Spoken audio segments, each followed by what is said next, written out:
Hello friends, welcome to physics with Atul Singh channel. आज हम देखते हैं topic Maxwell's Boltzmann distribution law. ठीक है, सो डायरेक्ट स्टार्ट करते हैं। Consider a system of N particles, मतलब कि सपोज एक सिस्टम है। ठीक है, इस सिस्टम में एन नंबर ऑफ पार्टिकल्स है। टोटल पार्टिकल्स कितने हैं? N. So let n1 particles having energy E1 and having degeneracy G1, let n2 particle having energy E2। उसमें आपके n के, इस सिस्टम में आपके टोटल n के पार्टिकल्स हैं। ठीक है, जिसकी एनर्जी E रहेगी और उसकी डीजेनरेसी क्या रहेगी? G रहेगी। ठीक है, सारे पार्टिकल्स की, जो इस सिस्टम में जो भी पार्टिकल्स रहेंगे। सो आगे आगे हमें पता है कि टोटल नंबर ऑफ पार्टिकल्स जो है, टोटल नंबर ऑफ पार्टिकल्स क्या होगा? Capital N. तो वो क्या रहेगा? Basically summation of N i, है ना। And total energy of the system जो रहेगा, जो भी ये सिस्टम रहेगा आपका, जो भी सिस्टम रहेगा, इसका जो टोटल एनर्जी रहेगा वो हम यू से डिनोट करेंगे। और वो क्या रहेगा? Summation of energy into particle. ठीक है, summation of energy into particle, ये आपका क्या रहेगा? Total energy of the system बताएगा। लेट्स से ये दोनों इक्वेशन नंबर 1। ठीक, अब हम आगे देखेंगे। अब priori probability of distribution that is capital G, वो क्या होगा? वो होगा basically G1 raise to N1 into G2 raise to N2 into G3 raise to till GK raise to N के तक रहेगा। ये आपका इक्वेशन नंबर 2। और थर्मोडायनेमिक प्रोबेबिलिटी जो हमें पता है वो क्या होगा?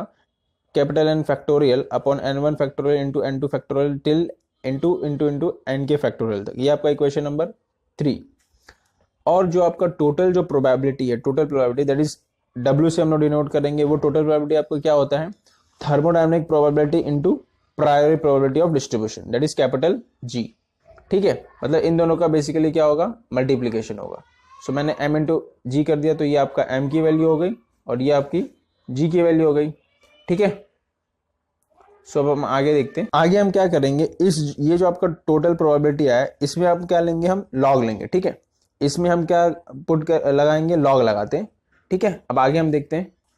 Taking log on both the side, so log W total probability, log of n factorial minus, अब वहां पे आप लॉग की प्रॉपर्टी लगा दीजिए, है ना। वो इक्वेशन में वो आपके लॉग की प्रॉपर्टी लगा दीजिए, वो जो ऊपर आया था आपका। सो ये आपका इक्वेशन नंबर 4 हो गया। So applying Stirling approximation in equation number 4। Stirling approximation क्या है? Log of x factorial is equals to x into log x minus x, मतलब जो भी फैक्टोरियल रहेगा ना, फैक्टोरियल वाला, इसमें आपका स्टर्लिंग अप्रोक्सीमेशन लगेगा। ठीक है, ये दो ही आपका फैक्टोरियल है।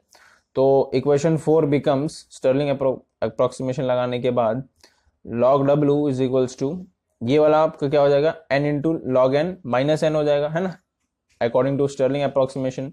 और ये भी जो टर्म है आपका, ये क्या हो जाएगा? समेशन, समेशन में सिर्फ लिखता हूँ। ठीक है, I2 K तक लिखने की जरूरत नहीं है। Summation Ni into ln log of Ni minus minus plus हो जाएगा, समेशन ऑफ Ni, है ना। ये भी आपका स्टर्लिंग अप्रोक्सीमेशन यहाँ पे लगेगा, तो ये हो जाएगा प्लस ये टर्म एज इट इज। ठीक है, सो ये जो प्लस टर्म है इसको मैं आगे लिखता हूँ ऑन रीअरेंजिंग, और ये जो है, ये वाला जो टर्म है ये तो कैंसिल हो जाएगा। ठीक है, ये n है और ये समेशन, क्योंकि n आपका क्या है? समेशन ऑफ Ni है, तो ये टर्म प्लस माइनस कैंसिल हो जाएगा। ठीक है, सो ये टर्म एज इट इज हो गया, और ये जो माइनस वाला टर्म है वो एज इट इज यहाँ पे हो गया। सो ये इक्वेशन नंबर आपका 5 हो गया। ठीक है, सो आगे क्या है? आगे जो है वो आपका for most probable distribution, for most probable distribution हम क्या करेंगे? इक्वेशन नंबर जो 5 है, इसमें हम डेल्टा मल्टीप्लाई कर देंगे। ठीक है, क्या मल्टीप्लाई करेंगे? Delta. So for most probable distribution, delta of log of total जो प्रोबेबिलिटी होता है, टोटल प्रोबेबिलिटी वो क्या होगा? 0।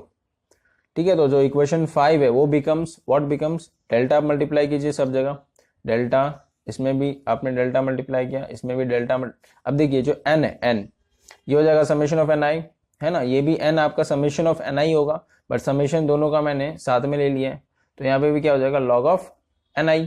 ठीक है, माइनस यहाँ पे भी डेल्टा होगा, summation of delta into Ni into log of Ni। ठीक है, डेल्टा मैंने मल्टीप्लाई कर दिया फॉर मोस्ट प्रोबेबल डिस्ट्रीब्यूशन के लिए।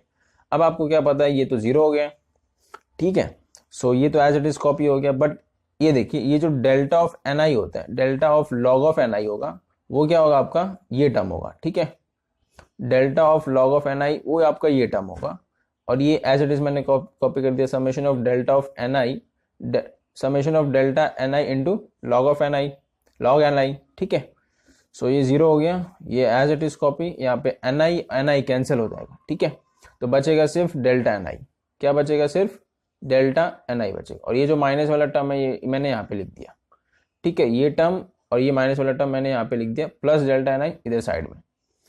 आगे देखिए इन दोनों में ये तो कॉमन है, समेशन ऑफ डेल्टा ni है ना, और ये यहाँ पे लॉग है, तो लॉग की प्रॉपर्टी लगा दीजिए, log of G I upon N I हो जाएगा, बीच में माइनस है तो, और summation of delta N I common है दोनों में, तो ये इज इक्वल टू 0 हो गया आपका, ठीक है। तो उसको मैं ऐसा भी लिख सकता हूँ, है ना, दिस इज इक्वल टू 0। तो ये आपका इक्वेशन नंबर 6 हो गया, ठीक है।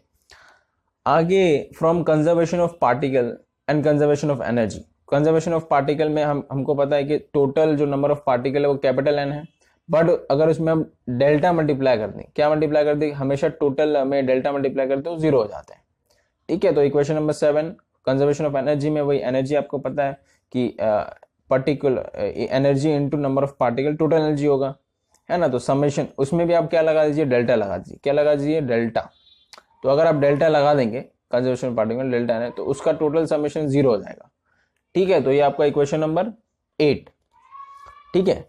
अब आगे हमें क्या करना है कि ये जो इक्वेशन 7 है और इक्वेशन 8 में हम कुछ मल्टीप्लाई करेंगे और उसको ऐड करेंगे इक्वेशन नंबर 6 में। जो आगे देखते हैं क्या मल्टीप्लाई ऐड करना है।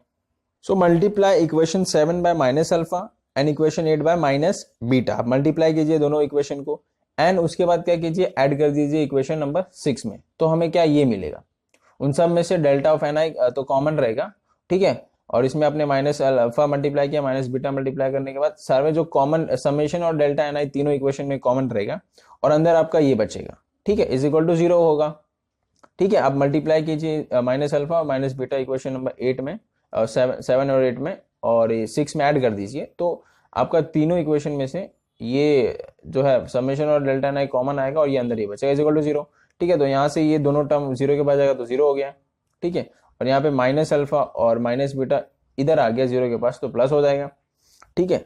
अब लॉग को मैं e में कन्वर्ट करूंगा तो ये होगा, है ना, e raise to alpha plus beta E I is equal to G I upon N I होगा। अब एन आई को इधर मैंने भेजा और ये वाला जो टर्म है इधर, अभी देखिए ये टर्म इधर आएगा तो क्या हो जाएगा, e raise to alpha into e raise to beta E I, है ना, ये लॉग वही आपकी प्रॉपर्टी हो गई, है ना।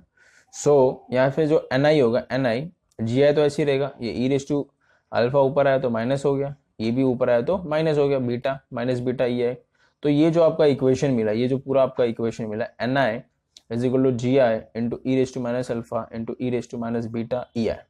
सो ये जो इक्वेशन है आपका, this equation is called Maxwell's Boltzmann distribution law, ठीक है।